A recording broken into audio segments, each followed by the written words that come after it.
Halo, perkenalkan nama saya Muhammad Febriansyah, Sekolah SMA Negeri 1 Tarakan, kelas 11 Bahasa. Di sini saya akan berpendapat tentang belajar bahasa asing dapat mengurangi rasa nasionalisme. Oke, ayo. Dianggap sebagai bahasa sendiri. Rasa nasionalisme menurut Kamus Besar Bahasa Indonesia yaitu paham, ajaran untuk mencintai bangsa dan negara sendiri. Penggunaan bahasa asing dalam komunikasi sehari-hari menunjukkan kurangnya rasa nasionalisme seorang. Maksudnya penggunaan bahasa milik bangsa lain yang dikuasai dan tidak dianggap sebagai bahasa sendiri dalam komunikasi sehari-hari atau non-verbal atau non-formal, menunjukkan kurangnya rasa untuk mencintai bangsa dan negara sendiri, menunjukkan kurangnya rasa nasionalisme seorang dikarenakan menggunakan bahasa asing dalam kehidupan sehari-hari yang seharusnya dalam kehidupan sehari-hari harus menggunakan bahasa persatuan atau bahasa Indonesia secara formal. Sampai saat ini bahasa Indonesia mempunyai 4 kedudukan, yaitu sebagai bahasa persatuan, bahasa nasional, bahasa negara, dan bahasa resmi.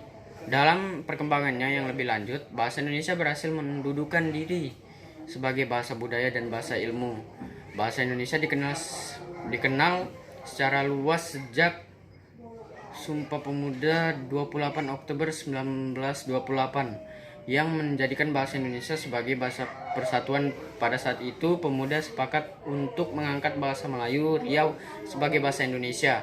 Para pemuda melihat bahwa bahasa Indonesia lah yang dapat mempersatukan bangsa Indonesia yang terdiri atas ratusan suku dan etnik. Pengangkatan status ini ternyata bukan hanya isapan jempol. Bahasa Indonesia bisa menjalankan fungsi sebagai pemersatu bangsa. Dalam Sumpah Pemuda ada satu bagian yang menyatakan bahwa kita semua sebagai bangsa Indonesia telah mengaku berbahasa satu, yaitu bahasa Indonesia. Namun, kini tampaknya amanat itu tidak terlalu dihormati seperti pada masanya. Kini banyak anak muda yang berkomunikasi dengan bahasa campuran seperti bahasa Cina, Inggris, Spanyol, Italia, dan lain-lain lah.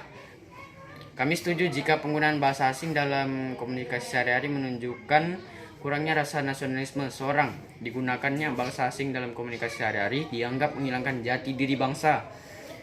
Menghilangkan jati diri bangsa, melemahkan semangat kebangsaan, dan dianggap sebagai pengkhianatan terhadap semangat Sumpah Pemuda. Tidak menghargai jasa pahlawan yang dulunya memperjuangkan bahasa Indonesia sehingga diikrarkan pada Sumpah Pemuda tanggal 28 Oktober 1928. Ikrar ketiga kami, putra dan putri Indonesia, menjunjung tinggi bahasa persatuan, bahasa Indonesia. Kini banyak anak muda yang berkomunikasi dengan bahasa yang dicampur-campur, entah itu bahasa Jepang, Cina, Inggris, Spanyol, Italia, Arab, dan lain-lain. Apalagi dengan banyaknya artis yang masuk ke tanah air kita, merupakan tanda dari menurunnya sikap nasionalisme bangsa, karena dengan adanya artis tersebut membawa budaya asing masuk ke budaya kita, dan itu mempengaruhi semua orang yang ingin mengetahui bahasa asing atau budaya asing. Tampaknya tidak begitu penting lagi masyarakat terlihat tidak menghargai bahasanya sendiri. Ini merupakan tanda dari menurunnya sikap nasionalisme bangsa. Bahasa Indonesia lama-kelamaan akan tergeser karena orang lebih mengutamakan penggunaan bahasa asing. Salah satunya bahasa Inggris. Dewasa ini masyarakat lebih mengutamakan bahasa Inggris. Terlebih lagi pelajar.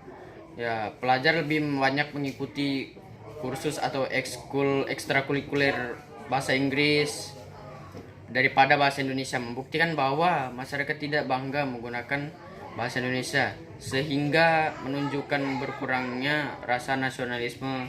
Kami tidak setuju jika penggunaan bahasa asing dalam komunikasi sehari-hari menunjukkan kurangnya rasa nasionalisme seorang, karena justru dengan mencoba berbahasa lain banyak warga negara Indonesia ditambah pengetahuannya, bertambah kosakatanya, dan itu jelas tidak akan menghilangkan rasa cinta seorang terhadap negara aslinya. Sekarang coba bayangkan jika orang-orang di Indonesia tidak mengetahui, banyak yang tidak mengetahui bahasa lain atau menguasai bahasa lain lah, maka bangsa Indonesia akan dipandang bodoh karena tidak tidak mau mengetahui budaya-budaya asing, budaya-budaya lain lah. Kami tidak setuju. Banyak yang tidak setuju jika penggunaan bahasa asing dalam komunikasi sehari-hari menunjukkan kurangnya rasa nasionalisme. Menurut Menteri Pendidikan dan Kebudayaan Muhammad Nuh mengatakan nasionalisme tidak ada kaitannya dengan penggunaan bahasa asing. Dalam pergaulan sehari-hari dalam seminar nasional strategi pemerintah dalam rangka peningkatan mutu pendidikan di Universitas Terbuka Tangerang Selatan pada Sabtu 12 Januari 2013, Muhammad Nuh mengatakan bahwa salah satu pertimbangan Mahkamah Konstitusi atau MK menghapuskan RSBI adalah penggunaan bahasa asing, padahal menurut saya tidak ada kaitannya dengan nasionalisme. Itu yang dikatakan Muhammad Nuh pada 12 Januari 2013. Oke, di sini saya simpulkan bahwa belajar bahasa asing itu kebanyakan orang akan membilang jika lebih menguasai bahasa asing daripada bahasa Indonesia akan menimbulkan kurangnya rasa nasionalisme nanti terhadap bahasa Indonesia. Maka dari itu saya katakan tidak untuk lebih belajar bahasa asing daripada bahasa Indonesia. Oke, sekian. Terima kasih.